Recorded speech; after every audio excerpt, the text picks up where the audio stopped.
यह अक्टूबर 2020 के अंतर्राष्ट्रीय समसामयिक घटनाओं का संकलन है। तो आगे बढ़ते हुए इसे स्टार्ट करते हैं।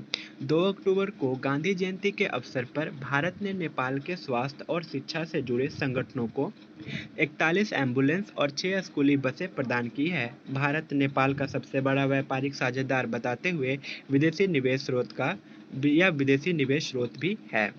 हाल ही में न्यू कैलेडोनियाई क्षेत्र ने तीसरे जनमत संग्रह के तहत फ्रांस से स्वतंत्रता के खिलाफ मतदान किया। यह दक्षिण पश्चिम प्रशांत महासागर में स्थित एक फ्रांसीसी क्षेत्र है। 1998 में नोमिया समझौते के तहत स्वतंत्रता के लिए 3 जनमत संग्रह की अनुमति दी गई थी।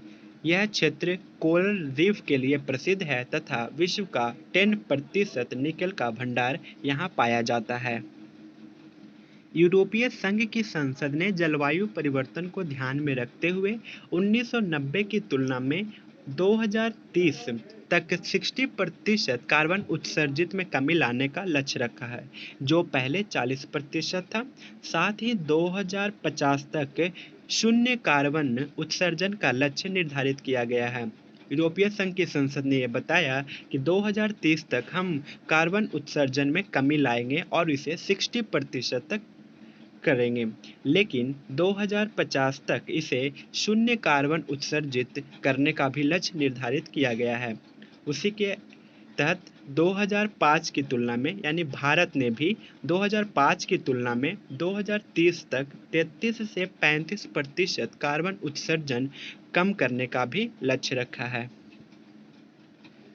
अक्टूबर 2020 में हुए अंतर्राष्ट्रीय सोलर गठबंधन यानी ISA, जिसका full form international solar alliance है, इसका तीसरा सम्मेलन वर्चुअली आयोजित किया गया, जिसमें भारत और फ्रांस को अगले 2 वर्षों के लिए पुनः अध्यक्ष के रूप में चुना गया है। शुरुआत 2015 में पेरिस जलवायु सम्मेलन के दौरान भारत और फ्रांस ने की थी, यानी कि अंतर्राष्ट्रीय सोलर अलायंस की स्थापना या इसका शुरुआत भारत और फ्रांस के द्वारा पेरिस जलवायु समझौते के द्वारा किया गया था। अक्टूबर 2020 में ही यानी हाल ही में बांग्लादेश ने no mask no service policy शुरू की है। इसके तहत मास्क नहीं लगाने वाले या मास्क नहीं पहनने वाले को कोई भी सरकारी सेवा या कार्यालय में प्रवेश नहीं दिया जाएगा। इसकी शुरुआत बांग्लादेश के द्वारा की गई है, यानी कि नो मास्क नो सर्विस की शुरुआत बांग्लादेश के द्वारा किया गया है। हाल ही में भारत को 35 वर्षों के बाद अंतर्राष्ट्रीय श्रम संगठन ILO इंटरनेशनल लेबर ऑर्गेनाइजेशन के संचालक मंडल यानी गवर्निंग बॉडी की अध्यक्षता मिली। श्रम और रोजगार सचिव अपूर्वा चंद्रा को अक्टूबर 2020 से जून 2021 तक इसके अध्यक्ष होंगे और यह अध्यक्ष 35 वर्षों के बाद भारत को मिली है। ILO की अध्यक्षता भारत को 35 वर्षों के बाद पुनः मिली है। विशाल वी शर्मा को यूनेस्को में भारत के अगले प्रतिनिधि या अस्थायी प्रतिनिधि के रूप में चुना गया।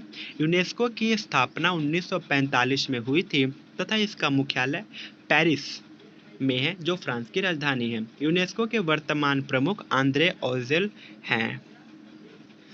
हाल ही में भारत ने फिलीपींस के शरणार्थियों के लिए काम करने वाले संस्था संयुक्त राष्ट्र राहत और निर्माण एजेंसी UNRWA को $1 मिलियन की सहायता राशि प्रदान की है।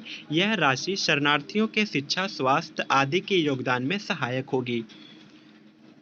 विश्व स्वास्थ्य संगठन WHO ने वर्ष 2020 से 2030 के दशक को डिकेड ऑफ हेल्दी एजिंग के रूप में घोषित किया है। संयुक्त राष्ट्र ने वृद्ध व्यक्तियों पर ध्यान केंद्रित करने के लिए यह घोषणा की है।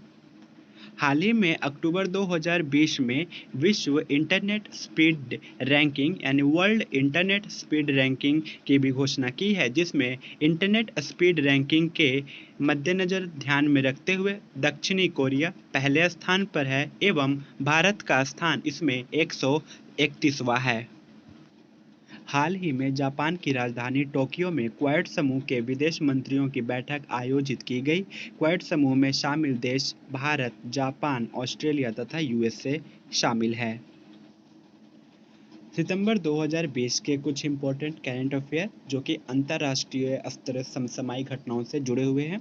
तो हाल ही में पत्रिका टाइम्स मैगजीन द्वारा जारी 100 सबसे शक्तिशाली व्यक्तियों की सूची में एकमात्र भारतीय राजनेता प्रधानमंत्री नरेंद्र मोदी को शामिल किया गया है। इसके अतिरिक्त सूची में 4 अन्य भारतीय शामिल हैं। उसमें प्रोफेसर रविंद्र गुप्ता, आयुष्मान खुराना, सुंदर पिचाई और विल्किंस से।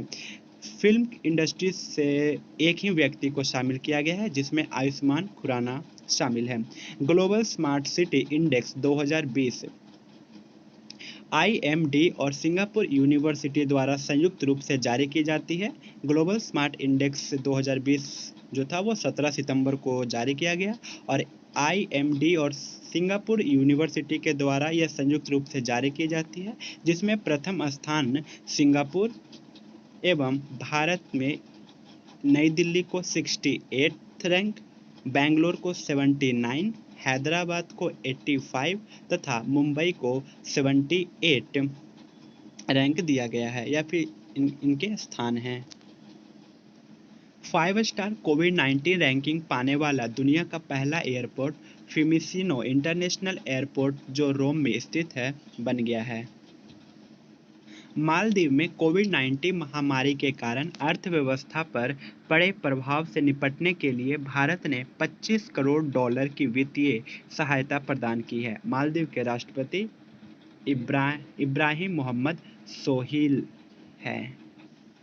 इंडिया, ब्राजील और दक्षिण अफ्रीका (IBSA) के विदेश मंत्रियों की बैठक 18 सितंबर 2020 को संपन्न हुई, जिनमें कई मुद्दों जैसे सुरक्षा, आतंकवाद, जलवायु परिवर्तन, कोविड-19 आदि पर चर्चा हुई थी।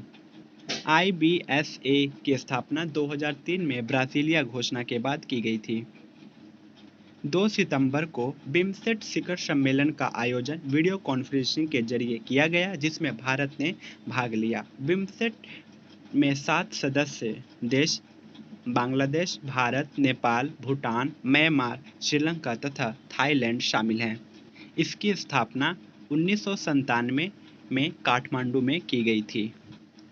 5वें ब्रिक्स देशों की मंत्री स्तरीय बैठक की अध्यक्षता रूस के द्वारा की गई। ब्रिक्स में शामिल देशों की संख्या 5 है, जैसे ब्राजील, भारत, चीन, रूस और दक्षिण अफ्रीका।